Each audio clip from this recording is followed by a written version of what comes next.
बिस्मिल्लाहिर्रहमानिर्रहीम। अस्सलाम वालेकुम student, welcome back to our physics class. आज हम इस वीडियो के अंदर refraction and diffraction of sound को कम्प्लीटली समझेंगे कॉन्सेप्ट के साथ, स्टेप बाय स्टेप।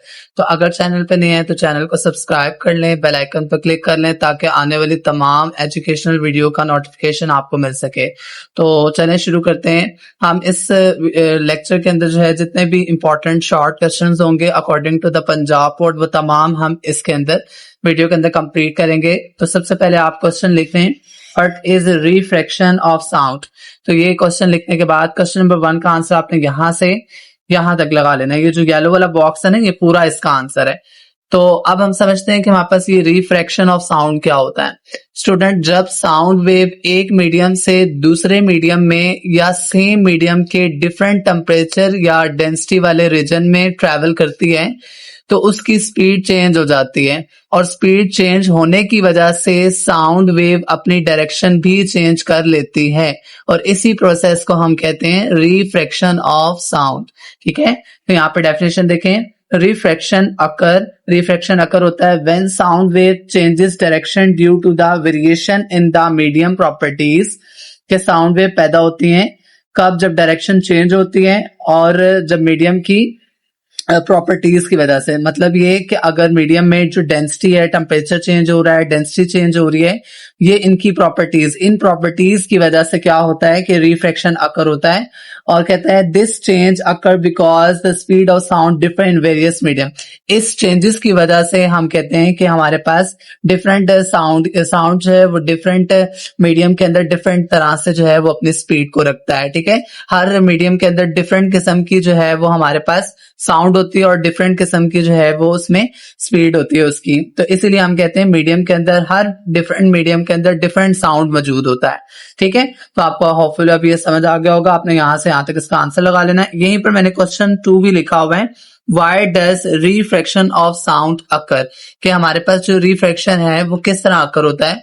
तो स्टूडेंट, देखा आपने, रिफ्रैक्शन जो इसलिए होता है ना क्योंकि साउंड की स्पीड हर मीडियम में सेम तो नहीं होती, तो डिफरेंट मीडियम की डेंसिटी और टेम्परेचर डिफरेंट होती है। तो जब स्पीड चेंज होती है तो वेव बेंड करती है, इसी वजह से जो है वो रिफ्रैक्शन हो जाता है। ठीक है, तो आपने यहां से इसका आंसर लगाना है यहां तक। ठीक हो गया। नेक्स्ट अगर हम क्वेश्चन देखें तो मोस्ट इंपॉर्टेंट क्वेश्चन है वो हमारे पास क्या है उसको देखते हैं। ये आपके पास आ गया ये वाला। अच्छा, यहाँ पे मैंने साइड पे लिखा हुआ है explain refraction of sound with an example. आपने बताना है कि रिफ्रैक्शन की एग्जांपल बतानी है, कि रिफ्रैक्शन कोई एग्जांपल दे जिसके अंदर जो है वो रिफ्रैक्शन का फिनोमिना हो रहा हो। तो इसका आंसर आपने यहाँ से तीसरे का यहां से लेकर यहां तक लगा लेना है, स्ट्रगल तक। ठीक है, तो अगर हम इसको पढ़ के देखें तो ये हमारे पास क्या कह रहा है कि when sound wave travel from air into the water, they bend due to the difference in density, causing sound to move faster water than in air। क्या कह रहा है, जब भी साउंड वेव ट्रेवल करता है ना हवा के अंदर से फिर पानी की तरफ, तो वो बैंड हो जाता है। क्या होता है, क्या वजह है जी? दोनों की जो हवा और पानी है ना, उन दोनों की डेंसिटी एक दूसरे से मुख्तलिफ है। तो जिसकी वजह से आपको पता है कि जो वाटर है उसमें जो है वो जल्दी से जो है वो साउंड पास कर जाता है एज कम्पेयर टू एयर। तो फास्टर मूव करता है वाटर के अंदर एयर की बनिस्बत। तो that is why submerged person can clearly hear under the water sound while someone above the surface may struggle to hear them। तो क्या कह रहा है कि इसी वजह से हम कहते हैं कि जो पानी के अंदर मौजूद बंदा है ना वो साउंड क्लियर सुन लेता है पानी के अंदर की, लेकिन जो बाहर का बंदा है ना, बाहर खड़ा हुआ पानी से, वो इतनी क्लियर आवाज नहीं सुन पाता। ठीक है, तो यहां से लेकर ना आपने यहां तक इसका आंसर लगा लेना है। ठीक हो गया, ये आपने मोस्ट इंपॉर्टेंट क्वेश्चन है, हरगिज़ याद करना है। उसके बाद अगर हम नीचे चलें स्टूडेंट तो हमारे पास मोस्ट इंपॉर्टेंट जो है आर्टिकल है डायफ्रैक्शन। तो वहां पर डायफ्रैक्शन ऑफ साउंड क्या होता है। तो अगर हम डायफ्रैक्शन की बात करें तो देखें, सिंपल अल्फाजों में अगर कहें तो जब साउंड वेव किसी ऑब्स्टिक अराउंड बेंड करती है ना, तो या किसी नैरो ओपनिंग, मतलब स्लिट्स जैसे ये जो 2 स्लिट्स है ना, इनको हम स्लिट्स कहते हैं। तो किसी स्लिट्स के अराउंड जो है जब साउंड बेंड हो जाती है, स्प्रेड हो जाती है, फैल जाती है, तो उस फिनोमिना को हम क्या कहते हैं? डायफ्रैक्शन ऑफ साउंड कहते हैं। जैसे देखेंगे हमने 2 स्लिट्स लगाई हुई हैं और स्लिट्स यहां से हम ना क्या करते हैं, वॉइस गुजरती है। वॉयस जब गुजरेगी ना इस कॉर्नर्स पर, इस ऑब्स्ट्रिक्स पर क्या करेगी, स्ट्राइक करेगी, टकराएगी। टकराने के बाद ना कुछ इस तरह से फिनोमिना बनाएगी, यहां से भी गई, यहां से भी गई, यहां से भी गई। तो अगर आप देखें तो ये इस तरह से डी टाइप ना, डी फिनोमिना बनता है ऐसे ये।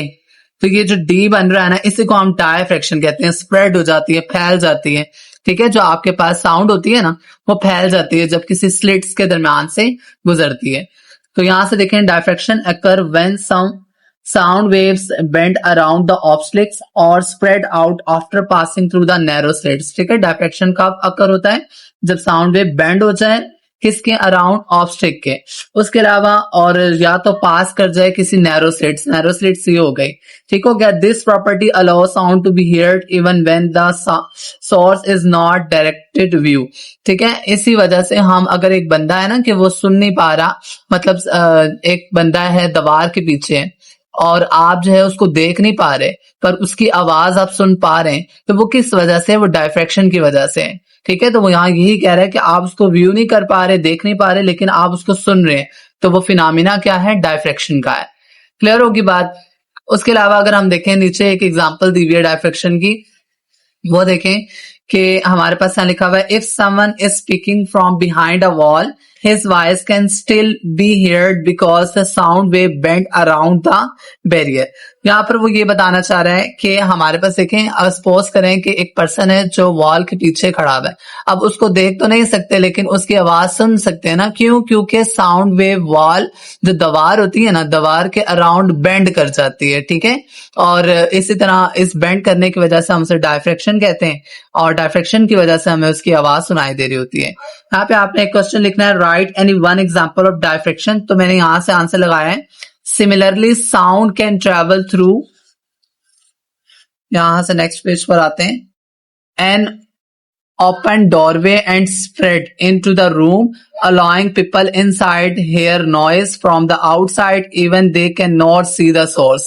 तो अब ये क्या कह रहे हैं, कह रहे हैं कि हमारे पास अगर रूम का डोर ओपन हो तो बाहर की आवाज रूम के अंदर आ जाती है। रीजन क्या है, साउंड डोरवे से गुजरकर स्प्रेड हो जाती है, फैल जाती है, तो जो हमें शोर सुनाई देता है बाहर का, तो वो क्या है, वो डायफ्रैक्शन की वजह से होता है। ठीक हो गया, होपफुली अब आपको ये समझ आ गई होगी। तो नीचे यहाँ पर एक और क्वेश्चन आपने लिखना है, why can we hear person speaking from behind the wall. ठीक है, तो ये वाला क्वेश्चन लिखना है और इसका आंसर आपने यहां से लिखना है, यहां से यहां तक। तो we can hear someone speaking if he is around a corner और बिहाइंड अ वॉल, या वो दरवाजे के कोने पर हो या दरवाजे के पीछे हो तो हम उसे सुन सकते हैं। This is because the sound wave diffract around the obstacle and reach our ear. तो क्या कह रहा है कि जो हमारे पास वेव होती है ना, साउंड वेव, वो डायफ्रैक्ट कर जाती है जिसकी वजह से हम उसको सुन पा रहे होते हैं। ठीक है, ये भी आपने क्वेश्चन याद कर लेना है।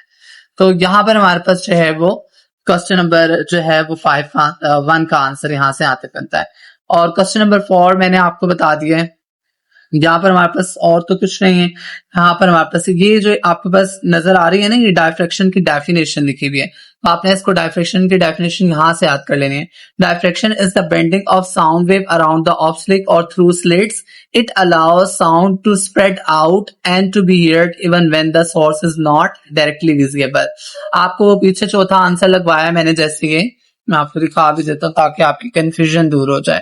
क्वेश्चन नंबर 4 जो लगवाया है ना, यहां से यहां तक, या ये आप डेफिनेशन में इसको याद कर सकते हैं। ठीक है, और उसके अलावा अगर नहीं तो आप ये जो येलो वाली है ना, आप ये भी याद कर सकते हैं, डायफ्रैक्शन की डेफिनेशन। क्लियर होगी बात। तो ये हमारे पास जो है ना, यहां से यहां तक मौजूद हो जाएगा।